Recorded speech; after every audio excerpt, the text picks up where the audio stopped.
Апостолски дела 28 глава.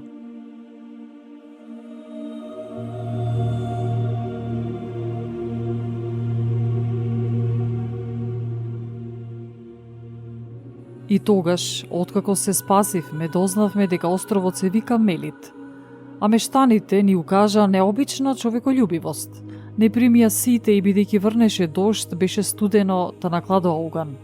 А кога Павле насобра многу гранки и ги стави на огнот, една змија излезе од гранките поради горештината и се впи во неговата рака. Мештаните, штом го видоа животното како виси на неговата рака, меѓу себе си рекоа: овој човек е навистина убиец, па затоа, иако се избави од морето, судот Божи не го остава да живее. Но тој ја истресе змијата во огнот и ништо лошо не му стана. А тие очекуваа да се појави оток, или пак веднаш да падне мртов. Но бидејќи чекаа долго време и видоа дека не му стана никакво зло, тие си го променија мислењето и велеа дека тој е Бог. Околу тоа место се наоѓа имотите на началникот на островот, по име Поплеј.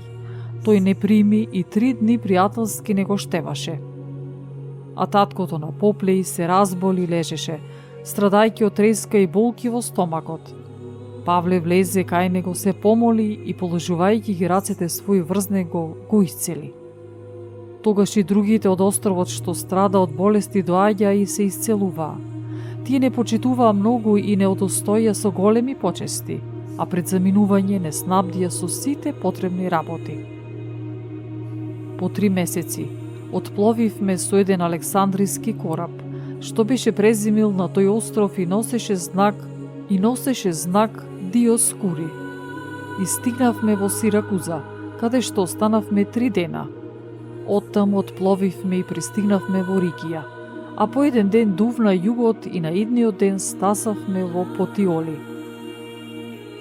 А таму најдовме браќа, по чија молба кај нив останавме 7 дена и потоа тргнавме за Рим. Тамошните браќа, штом чуја за нас, излегоа да не пресретнат до Апиевиот плоштад и до 3 крчми. Кога ги виде Павле, му заблагодари на Бога и се ободри.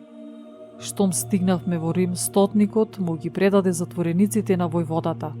На Павле му беше допуштено да живее одделно, но под стража на еден војник. По 3 дни Павле ги повика првенците јудејски и кога се собраа, тој им зборуваше: мажи и браќа, иако не направив ништо против народот или татовските обичаи, од Ерусалим ме предадоа окован во рацете на римјаните.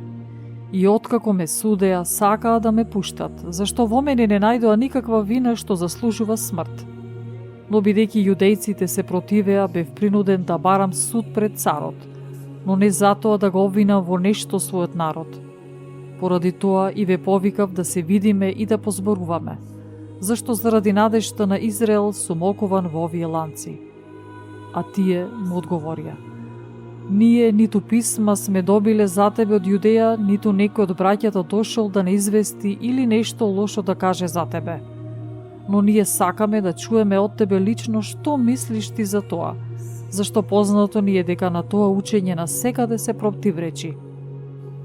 И откако му определија ден, големо мноштво дојде во неговото определено живеалиште и тој од утрото до вечерта со докази им го изложуваше учењето за Царството Божјо и ги уверуваше за Исус и од законот Мојсеев и од пророците.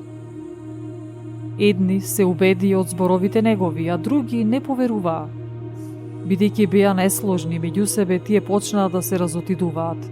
И во тоа време Павле им ги кажа овие зборови: добро им рекол Духот Свети на татковците ваши, преку пророкот Исаија велејќи: оди и кажи му на овој народ, со уши ќе чуете и нема да разберете, со очи ќе гледате и нема да видите, зашто срцето на овие луѓе закоравело, да со ушите мачно слушаат, а очите своји ги затвориле. Па некако со очите да не видат и со ушите да не чујат и со срцето да не разберат и да не се обратат, за да ги исцелам. И така, нека ви биде познато дека спасението од Бога им е испратено на незнабожците, тие и ќе чујат. Кога го рече тоа, јудејците се разотидоа со голема препирка меѓу себе.